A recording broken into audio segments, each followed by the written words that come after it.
When you run 100 miles, it's not about just the 100 miles at once. It's the first step, followed by the second step, followed by the third step, followed by the 28,000th step.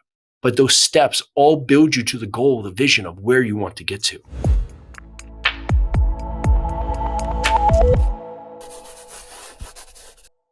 If you're tired of not feeling fit, tired of just not having a focus, tired of just not having the financial resources that you deserve, this is your place to be. I'm Jason Yarusi. This is the Live 100 podcast, and we are talking today managing stress and looking adversity in the face. If you're anything like myself, I'm an entrepreneur with multiple businesses, and every day is a new day, and every day brings its own challenges and its new discoveries as part of the process. And one, that's exciting, but two, you have to make sure you have your head on straight. So as things come up, you can look them in the eyes and take them on face on. I find for many people, especially when I work with clients, is that they treat every problem like it's a level 10, right? And so they're constantly facing these challenges, and they're always in this mode of urgency, right? Everything is being treated as if you're revving the car to RPM 8,000.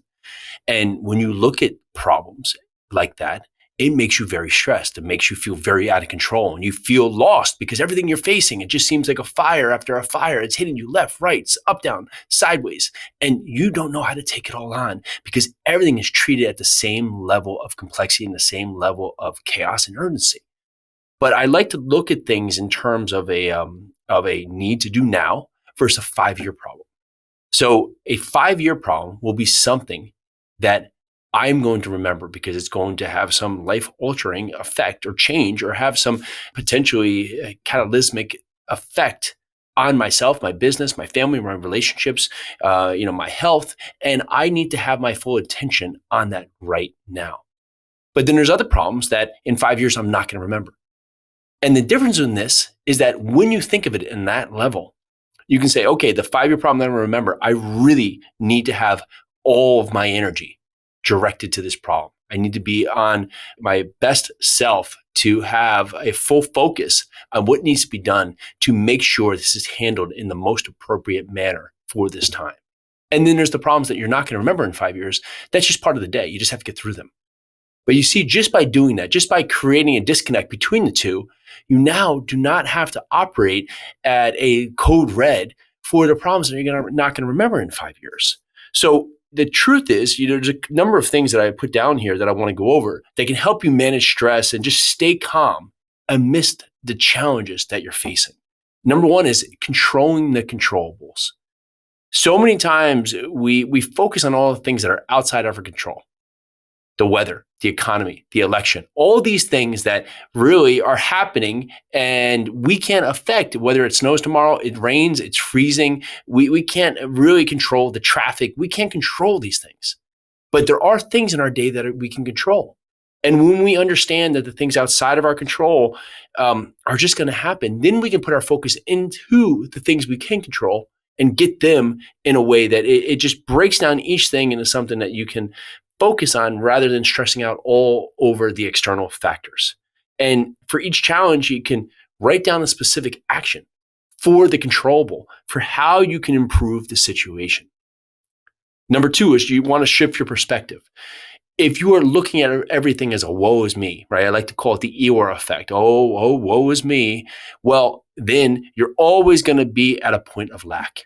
But if you can treat challenges and just change your mindset to say, these are challenges. Okay, great. What is the opportunity that I can learn from this?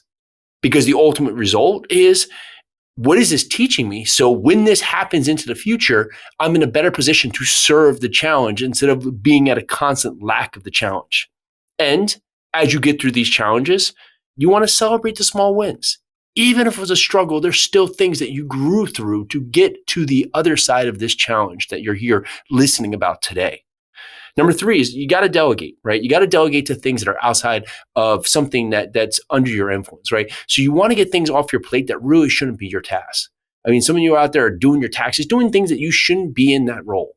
So you want to delegate and trust that you are going to have other team members out there that are going to be better suited. And these may not be people that you hire as part, or maybe they are. Maybe you are an entrepreneur, you have businesses, and you're not giving enough trust to your team to allow them to help you as part of the process. And with that, you need to make sure when you are having a team that you are communicating in a clear fashion with transparency that keeps the team aligned and helps them, one, push you forward, but also on the other side, reduce the number of mistakes that potentially can be made. Number 4, these are really good stress management techniques. Spending 5 to 10 minutes at the beginning and end of your day, just reflecting on how you wrapped up yesterday and how today ended, gives you a good way to just look at your day and put it in a silo. Because many times we just go days and days and days of just working, grinding. We can't separate one from the next. And when that happens, it all mushes together and we can't tell what was good or what was bad or what could be doubled down on and where we need to improve. So if you can treat each day in a silo, just to take 5 minutes, just to look back and say, today, here are the things that really went well and where I failed or where I could improve on. Here are the things that I did not do or did not add value to my day.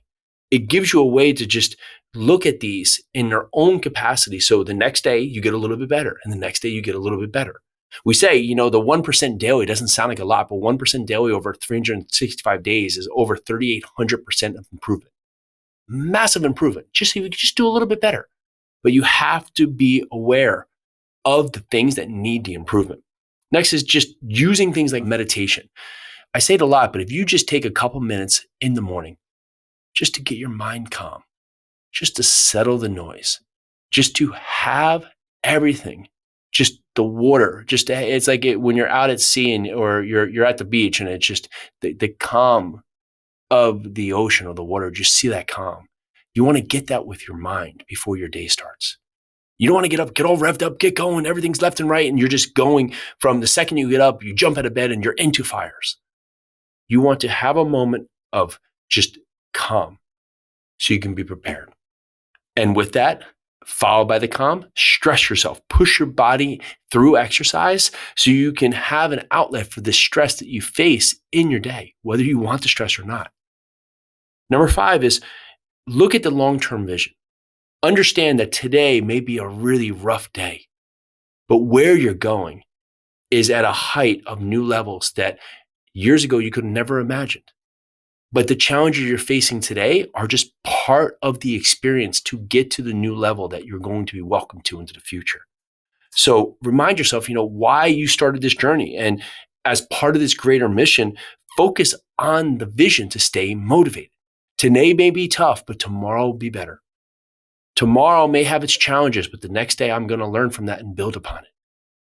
And if you can look at this, I say the 100-mile mindset. If you can look at this, that when you run 100 miles, it's not about just the 100 miles at once. It's the first step, followed by the second step, followed by the third step, followed by the 28,000th step.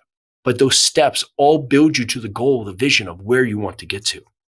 And with that, you can use number 6, seek support. Find people that are in your network, that are in your arena. And ask them for just guidance and peer support. It could be friends and family. It could be people alongside of you that may serve nothing from a point of helping you through the business, but could there just be there for the support. Help you just continue to keep your back up straight, continue to keep your chin up, and just continue to push forward to where you want to get the goal. And with that, I came upon just a couple stories of people that have faced adversity, and regardless of just some of the setbacks they faced, they continued to push through into new levels. So I don't know if you ever heard of Liz Murray. She grew up in poverty in New York City. Her parents were drug addicts, and by the time she was 15, she was homeless, sleeping on streets, and even just sleeping in the subway. And she just didn't want that to ultimately be her life. She was at this point, she would see other people, and she just said, I cannot have this be my life. And she was determined to change. And through that, she went and focused on education. And she ended up graduating from high school in just 2 years and earned a scholarship to Harvard University, where her story inspired the TV movie Homeless to Harvard. And you look at that and you say, there's so many people out there that are facing more adversity than me and have had to start at a lower place without all the things that have been handed to me that have still made massive impact, not only in their own lives, but in others.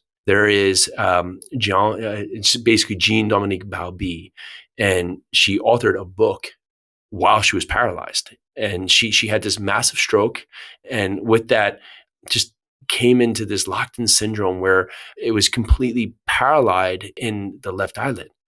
And despite the condition, was able to just dictate the memoir, the diving bell and the butterfly, by just blinking of the eye. So you think about that. Paralyzed, can't do anything, can't write, can't speak, but found a way to use the creativity that still existed in him and the determination to be able to triumph even when his physical abilities have been stripped away. Now, you listen to those two stories, two different sides of the spectrum, and there's thousands of others around there. And when we look at our problems, it's like, oh, woe is me, I have these horrible problems. And you have to ask yourself, do I really have the biggest problem out there? Or am I not looking at with the right perspective? Socrates says if the whole world put all their problems into one circle and everybody got an even cut of the problems that were thrown in there, the majority of the world would be asking back for their original problems. You think about how good we have it in this world, and you reflect on the challenges you're facing. You learn very quickly that the challenges you're facing are a blessing, and you need to welcome the challenges. You need to welcome the challenges and the opportunities that come from facing the challenge head on. So face yourself in the mirror and ask yourself, what is it that I need to do today to get a hold of things? And I promise you, if you control your morning, get up, control the morning, again, controlling the controllables, it allows you to have a clear frame of reference for everything to follow in that day. And then by the end of the day, you can reflect on what happened, what went right, what needs to be doubled down on, and what you could really learn from. We have Temple Grandin, who was diagnosed with autism as a child, nonverbal until the age of 4, struggled with sensory challenges, social interactions, and she became a world-renowned animal behavioral expert by revolutionizing the livestock industry with humane designs and becoming a leading advocate for people with autism. There's all these different people who have created groundbreaking contributions, even when faced with adversity. Understand the adversity you're facing right now, even as challenging, is something that you will get through.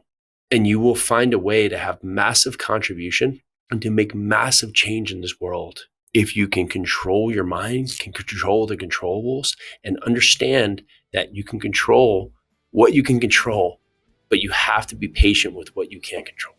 All right, so that's what I have for you today. If you can do anything for us and you found this podcast valuable, please go leave us an honest ratings and review. And if you want to talk more with me, you want to talk more with the team, go to jasonyarusi.com. There's a free assessment there. You can take that assessment, just answer a few questions. It just gives you a true understanding of where you stand as part of your journey today, from where you are as your starting line to where you want to go. All right, that's what I have. Let's do this.